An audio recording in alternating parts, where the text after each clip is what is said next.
Najib Babaki now to give his views.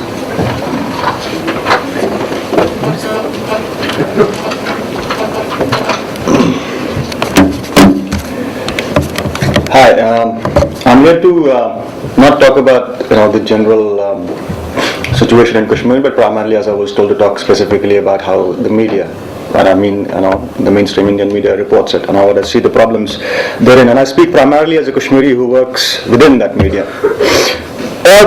To put it, when I speak, I speak with a certain sense of invoking certain generalizations, because I know, there might be instances, there have been instances where on some events, some voices have been raised which go counter to what I would say. But I'm generally sort of pointing the broad contours of what I feel to be the problems with how the Indian media reports Kashmir. Now, the role of the Indian media is, in one phrase, allied and supportive and indeed constitutive of the state's role of denial, delegitimization and disinformation in Kashmir. How it happens is fundamentally you misreport what has happened, or you seek to delegitimize the entire, what you would call the Kashmiri movement or whatever is happening there politically, or you would seek to simply deny that what is happening is actually happening, or you would misrepresent it for something else. One of the ways, there are a few tropes, a few key points in which it does this. One of the way, for example, is on this, as was mentioned, Islamism business. I was about 16 or 17 when the militancy started, and I remember most of the newspapers, the magazines, and we had a big hunger in Kashmir about reading how Indian media was reporting this. It was Islamic fundamentalism from day one. There was nothing new. There was not a shift that happened somewhere in between. It was that, and precisely that from the start. And it's still pretty much that. There has been a change. One can talk about some new things have happened in Kashmir in recent months, and we can constantly have been talking about what new things are there and how that has changed discourse, or if it has at all. But largely it has been what I call the bogey of Islamism in Kashmir, by which I mean that one of the problems is, of course, that Kashmir is largely seen, as was pointed out, in the context of the baggage of the partition of subcontinent, which Kashmiris frankly have nothing to do with. And that is the prism, and that is a problem. That's one of the crosses Kashmiris have to bear. But invoking that, stemming from that prism, it's the misinformation that's put out that everything and anything that has happened in Kashmir, or is happening, or is likely to happen, has its roots, if not in Islamic terrorism, if not in Pakistan, somewhere in Pakistan, but in a certain vision of Islamism, which I contend is in absolute disinformation. The other aspect of it is two aspects of fragmentation that the Kashmiri narrative is subjected to. One is quite simply, as you would have been often enough told, that separatism, secessionism is a minority thing in Kashmir. There is except for a small bunch of people, nothing is wrong with Kashmir, and the whole population wants peace and tranquility, and except for that troublesome little minority, it would be all okay, which again is patently ridiculous. The other aspect of this fragmentation happens, I can elaborate on these if you want me to, and if there is time, but I'll just try to stick to the time limit. The other aspect of this fragmentation that happens is if a point is acknowledged where it seems to be the case patently that a large section of Kashmiris are demanding something and are wanting one particular thing, that battle perhaps having been conceded to a little bit, the next step in that delegitimization thing is that you fragment what's happening in Kashmir, that there are many voices in Kashmir, and that there's then these aspects of Jammu being different and Ladakh being different, and there are problems. There's a political complexity in the situation, but my problem is you could even argue that there is about the aspect of radicalization in Kashmiri society, but my problem is when these issues, when these tropes are used to completely undermine something else. Why does the Indian media do so? Well, that's a problem, or that's an issue where people who are much more senior than me, who know about the historical role, how the Indian media is constituted, are probably better positioned to answer. I could only throw down perhaps a challenging comparison. As far in my lifetime, as far as I have been following the media, the Pakistani media and the Indian media, I find that the Pakistani media particularly the English language press there, is far, far superior in many aspects, in a fundamental aspect to the Indian media, which is fundamentally, as far as I know, despite the presence of seniors around, it is not the media's role to play the government's PRO. It is not a newspapers or channels' role to do what the publicity wing of the government of India is supposed to do. It fundamentally is supposed to be an anti-establishment thing. Fundamentally is supposed to question the state, and the Indian media doesn't do that. And when it comes to Kashmir, the Indian media becomes the state, becomes an instrument of the state, becomes an instrument, as it were, of propaganda of the state. And fundamentally, because probably it has an idea that it's national, the imperatives of national interest should override everything. As I said earlier, how this happens. If I were to give a little instance, for example, assume there's an army convoy passing by, and they shoot dead a boy. The choice, truth, there is I have this problem with what was said earlier about, that they are, should you report this way or that way, that there are apparently many versions of the truth. That's this very postmodern kind of, leads to that kind of, at one level everybody is right, which becomes so extremely problematic in so many situations. Now assume, you have an army convoy, it shoots dead a boy, what do you say? Army shoots down 7-year-old boy. Or do you say, in the context of stone pelting in Kashmir, in a tense situation, the army, locals have alleged that the army has shot down a boy, but the army has, do you report it like that? The truth is evident. You shot down a boy. Indian media doesn't report it like that, primarily. It does something else. And there is also aspects of the Kashmiri media, how Kashmir journalists in Kashmir work. I would suggest, I can't even go there. It is not. It's a snake pit. It's a minefield. You have no idea how they operate, what pressures they operate on, and I cannot even begin to speak about it because I do not even live there. I keep telling my friends there, and I would probably not last a week there, but they have grown used to it. There's some incredible courage shown by some people, and incredible self-interest too, frankly, shown by some people there.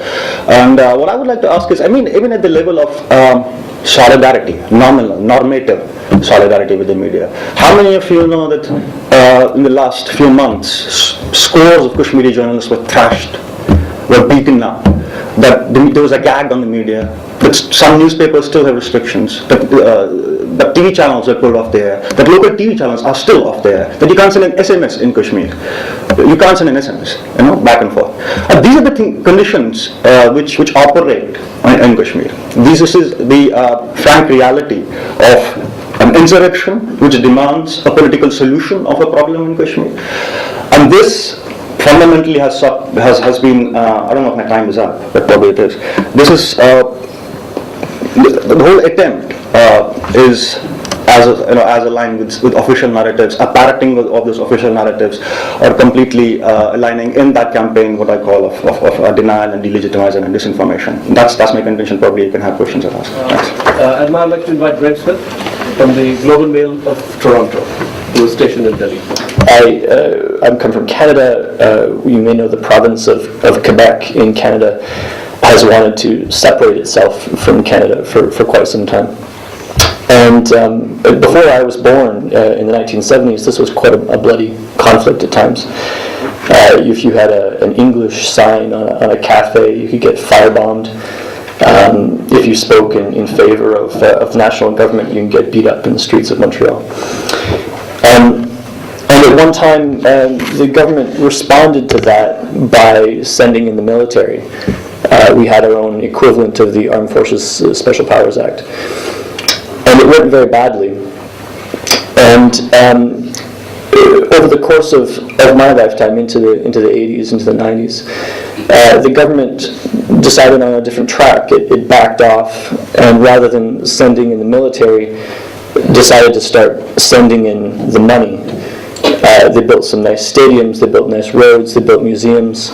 If you're a jazz musician in Montreal these days, you have secessionism to thank for all of the federal dollars that flow in and fund the wonderful cultural programs in Quebec. It makes it quite a nice place to visit, by the way. we had a referendum. We eventually did decide to go ahead and have a political process and decide this question once and for all. Does the province want to be a part of Canada or not? And it was a close vote. It was almost 50-50, but by narrow margin they decided to stay in the country.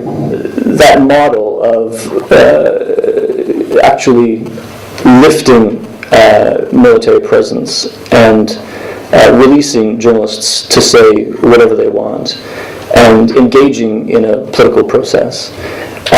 It might be something that India might consider as it wrestles with its own political questions in Kashmir. I'm a foreign correspondent. I've been based in Moscow for a while. I was based in Kandahar for a while, and so I've seen some other international models that India might consider and appears to be considering. And I say that with some caution because sometimes these things are intensely local. Sometimes there is nothing to be learned from what's happened in other countries at other times with very different dynamics. But I was very briefly in Uzbekistan in 2005 after the Andijan massacre. Basically, the government of Uzbekistan was not happy with what was going on in eastern Uzbekistan, where some people essentially wanted to rise up against the government. And the government of Uzbekistan responded by surrounding the town that was the sort of epicenter of the discontent, basically Uzbekistan's equivalent of Srinagar. And they rounded up all of the people who were protesting and they shot them dead. And no one really knows how many people died because, of course, the media were banned from covering it. I was one of the people who snuck across the border in the aftermath of that incident, and I was chased back very quickly by Uzbek troops. And I think the weakness of that model for the Indians, that's sort of the Sri Lanka model, if you want to go that far. The weakness of that is that it results in international isolation, usually.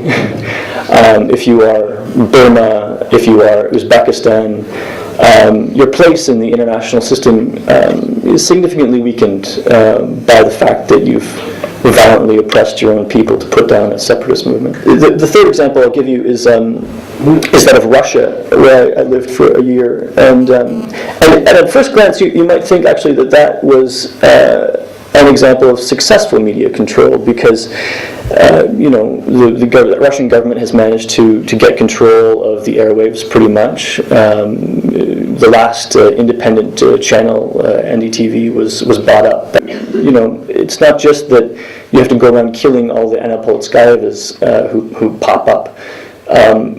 More broadly, it's that over time, if you see the oil money slowing its flow into Russia, that state is going to look increasingly fragile, and I don't think India wants to create those same weaknesses in its own society. And so, when I was up in Srinagar and saw the frustration, that we've already seen today on the panel, just the real visceral them versus us dynamic that appears to have emerged. When I went and hung out with Muzamil Jalil and just saw how much he had to drink in order to deal with his anger against the government on a daily basis.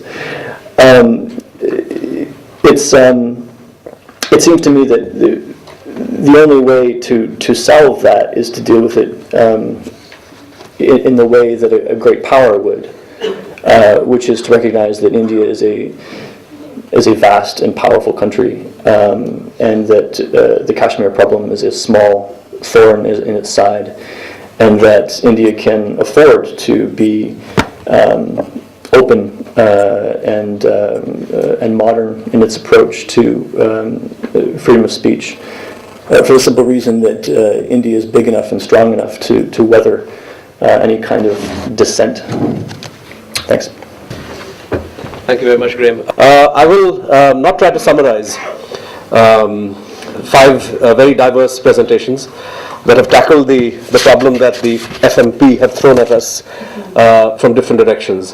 What I would like to do just in 6 or 7 minutes before I throw the floor open for a discussion within the panel as well as between the panel and the audience, to pull together what I think are some common strands, introduce some new elements that perhaps didn't get an airing in the discussion so far.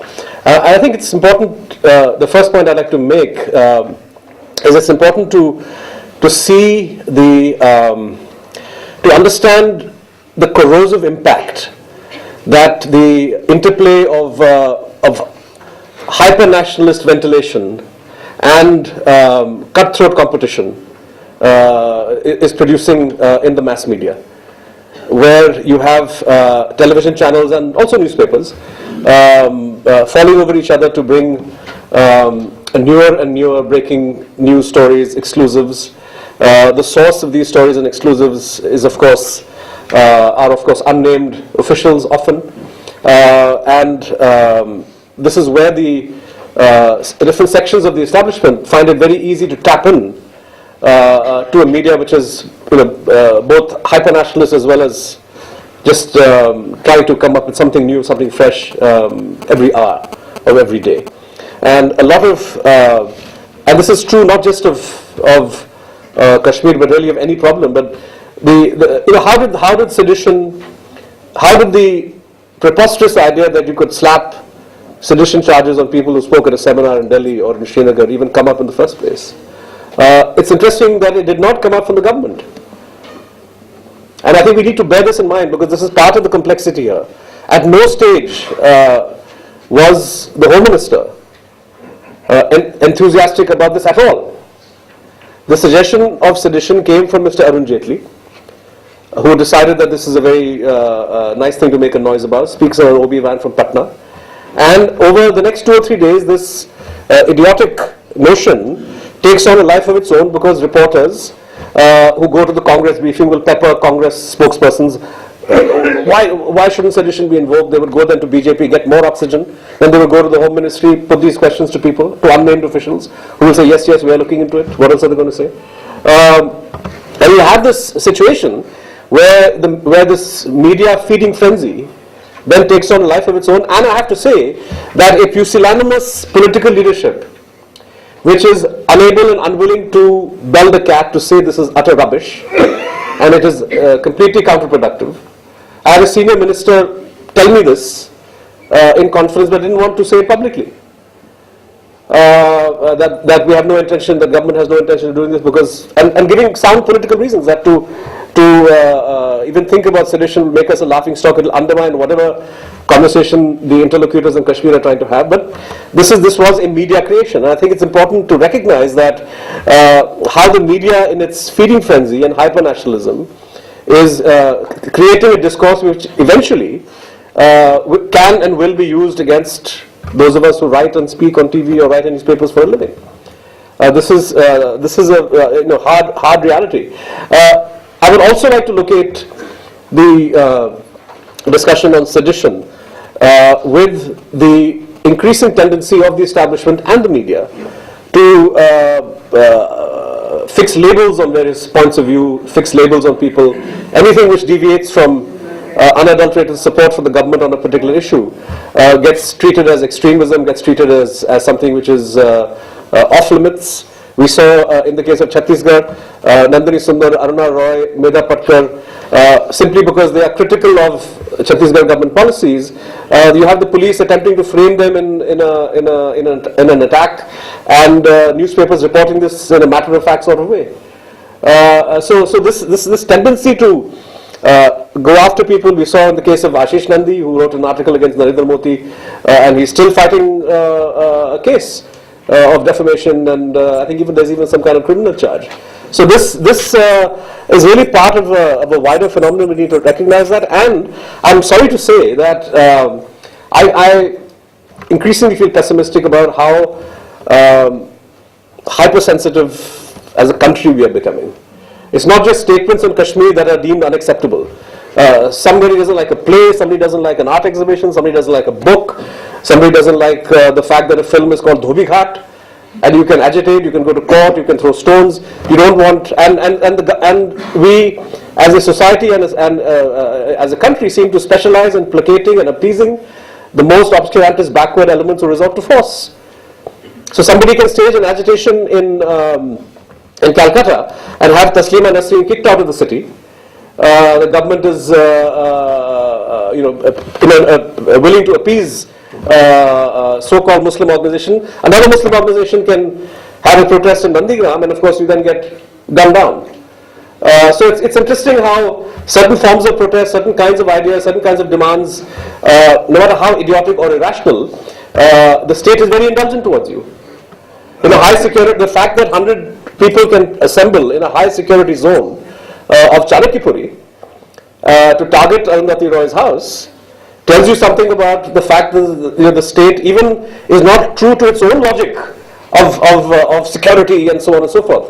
Because how can you allow a mob to assemble?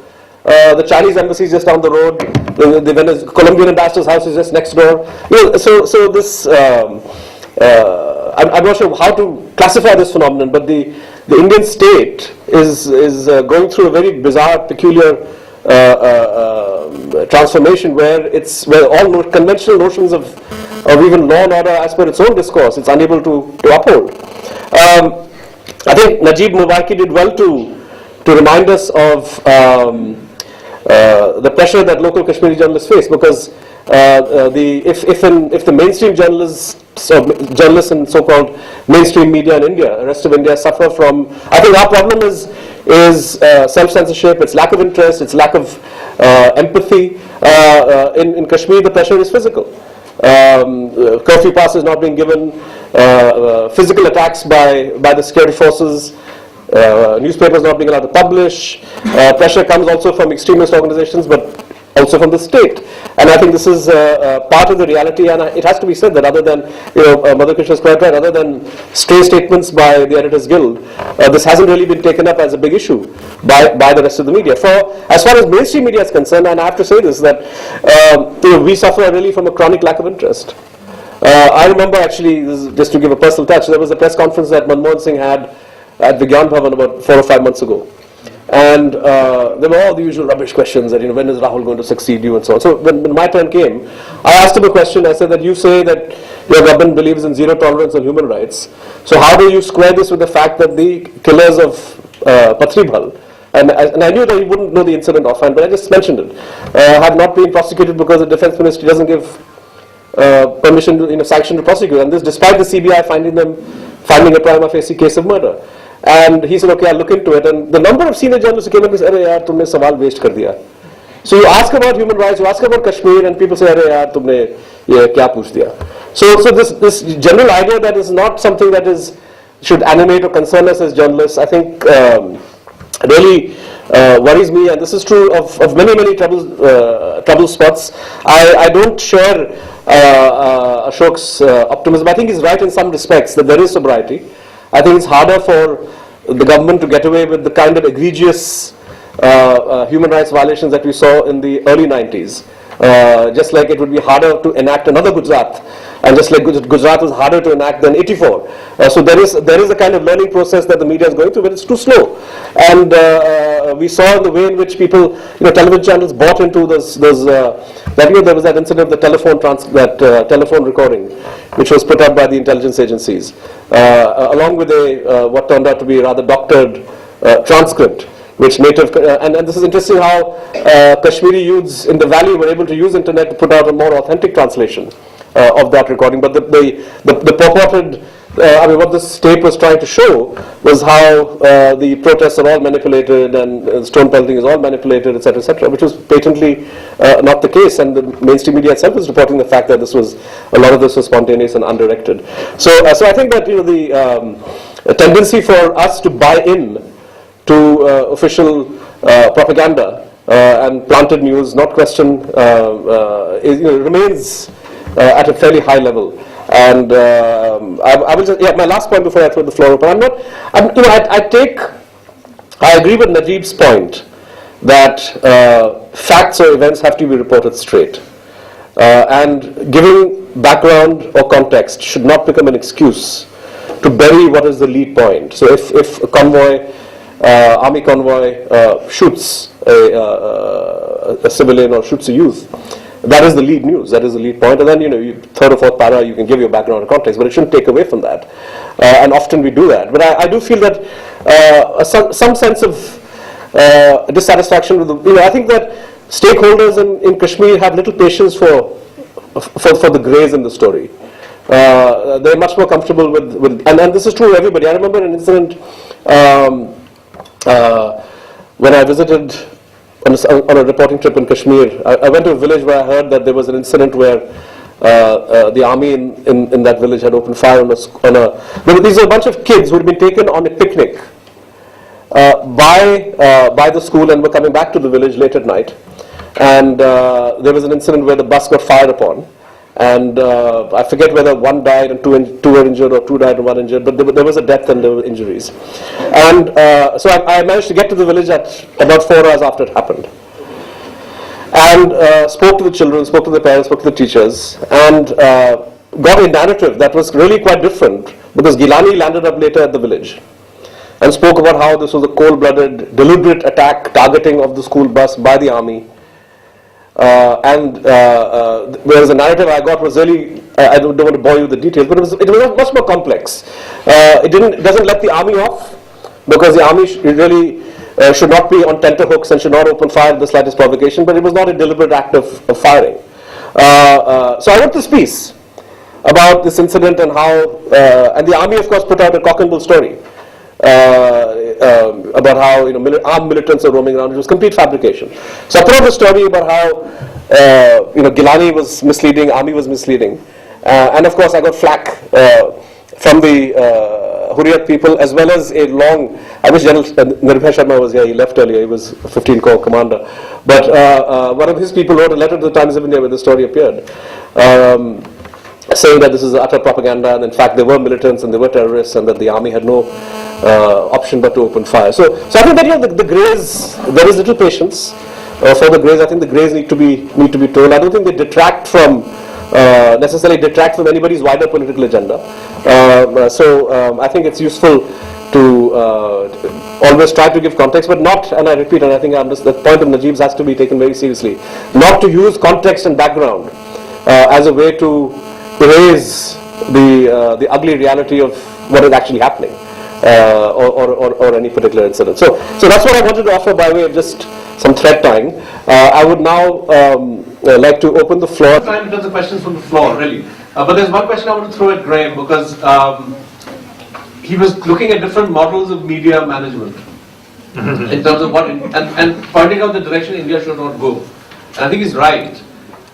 My sense, however, is that the global perception, and by global I mean the essentially Anglo-American media universe perception of how good or bad you are as a country and your policies, often is a reflection of the wider geopolitical choices that come into play. I don't think it's. I think it's a bit alarming that you could have 100 deaths over a space of 2 months in Srinagar, mostly of teenagers, and the total number of stories written by New York Times, the Washington Post, the Guardian, or perhaps even Global Mail is much less than what I recall as a graduate student living in New York in the early 90s, when virtually every day or every other day there would be fairly hostile news reports in the American press focusing on human rights violations in Kashmir. So my question to you is there some sense in which India is now seen as basically Azadi on the right side, so hence no need to focus on those things? Well, I just want to offer you my congratulations because your wars are now smaller than some other people's wars, and the number of people killed in Kashmir, as far as I know, has fallen dramatically since 2001. And the simple fact is that there's lots of other places in South Asia that are now far, far worse, and so they get the ink. Right. So you don't think the geopolitics plays at the editorial level influences? That's actually a good point, and I have to write an article, and I'd appreciate anyone's input, because the focus of my article is about the way that U.S.-Indian relations are developing in Obama's visit, and whether or not Kashmir will be raised in that conversation, because of course Pakistan very much wants Kashmir to be raised during that dialogue, and I think at this point it seems like it won't be raised, and that's because Obama's coming here with a begging bowl, saying, please, please, please save the Boeing plant on Long Island and give us a $4.5 billion contract. And, Kashmir, it would be nice if you could solve that problem because it would maybe ease some of the Pakistani agitation.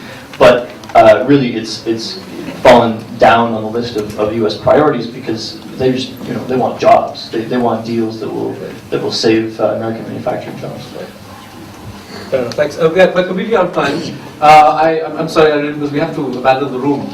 I just want to end with my reflections, the question of the Lakshman Rekha, the red line. Then I think we need to be fairly clear that as with any citizen or any individual, as long as the expression of views do not meld into incitement of violence or hate speech, there really should be no restriction. And whether we speak of sedition or any other kind of attempts to curtail, the freedoms that the Constitution gives everybody, I think we need to bear that in mind. That honest, rational debate, even if it leads to the expression of views that people don't like, societies really have no business curtailing that. And I would say that we need to be fairly clear about this. The last point is that I think this discussion has opened up many vistas. I think the malaise of reporting on Kashmir, the pressure on the Kashmiri media as well as the media in the rest of India to keep off the story or to write things only that are palatable. This was part of a wider problem. I think Madhu is absolutely right about I think the question which looked at and also the question of media Mughals, the role of editors.